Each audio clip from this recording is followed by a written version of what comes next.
महाराष्ट्र में चुनाव के बीच बीजेपी नेताओं ने की बगावत। बोरीवली मुंबा देवी सीट पर हुई बगावत। नेताओं ने निर्दलीय चुनाव लड़ने का किया ऐलान।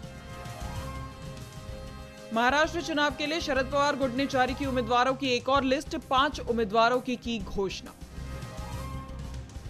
सेबी चीफ बुच की बढ़ी मुश्किलें। कांग्रेस ने बुच के सेबी से संबंध रखने वाली कंपनी को अपनी प्रॉपर्टी देने को लेकर उठाए सवाल। अनंत नारायण को लेकर किया बड़ा खुलासा।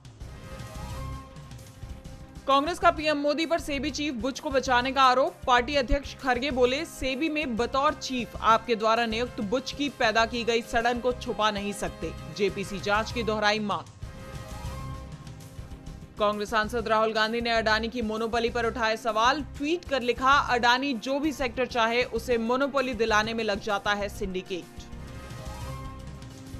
प्रियंका गांधी के वायनाड दौरे का दूसरा दिन। जनसभा में मोदी सरकार पर साधा निशाना। बोली, बेरोजगारी चरम पर है और वादों के बावजूद मेडिकल कॉलेज का कोई नामो निशान नहीं। असम के सीएम शर्मा का बड़ा ऐलान। झारखंड में एनडीए की सरकार बनने पर की एनआरसी लागू करने की घोषणा। कहा, नहीं तो झारखंड बन जाएगा मिनी बांग्लादेश।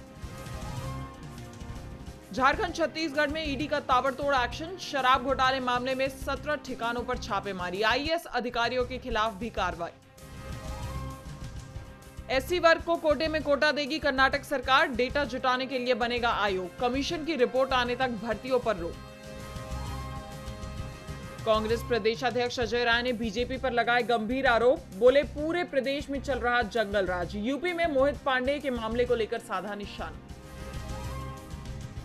अमेरिकी राष्ट्रपति जो बाइडेन ने व्हाइट हाउस में मनाई दिवाली। 600 से ज्यादा भारतीय अमेरिकी हुए शामिल। 21 साल पहले जॉर्ज बुश ने की थी शुरुआत। इजरायल ने गजा में यूएन रिलीफ एजेंसी को किया बैन। कहा, कर्मचारी हमास से मिले थे। फिलिस्तीनी शरणार्थियों के सामने मंडराया खाने और दवाओं का संकट। ब्रिक्स के एक और सदस्य का चीन को झटका। भारत के बाद ब्राजील ने BRI belt and road initiative project में शामिल होने से किया इनकार। दलाई लामा के प्रतिनिधि ने फिलीपींस में उठाया तिब्बतियों के संघर्ष का मुद्दा। कहा, तिब्बतियों की दुर्दशा के बारे में जागरूकता बढ़ाने की है आवश्यकता।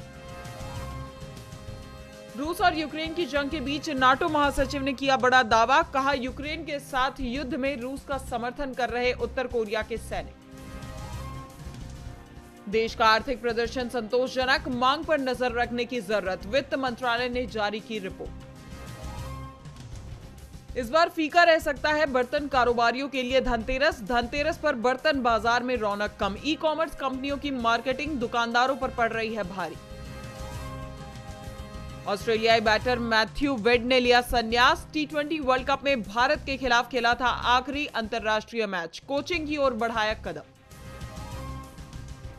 सोहेल खान से तलाक के 2 साल बाद बोली सीमा सजहेद। बच्चे हम दोनों के अलग होने से दुखी। एक शो में किया खुलासा। दिलजीत की गायकी की इम्तियाज अली ने की तारीफ। बोले, आपने पूरी दुनिया को हिलाकर रख दिया।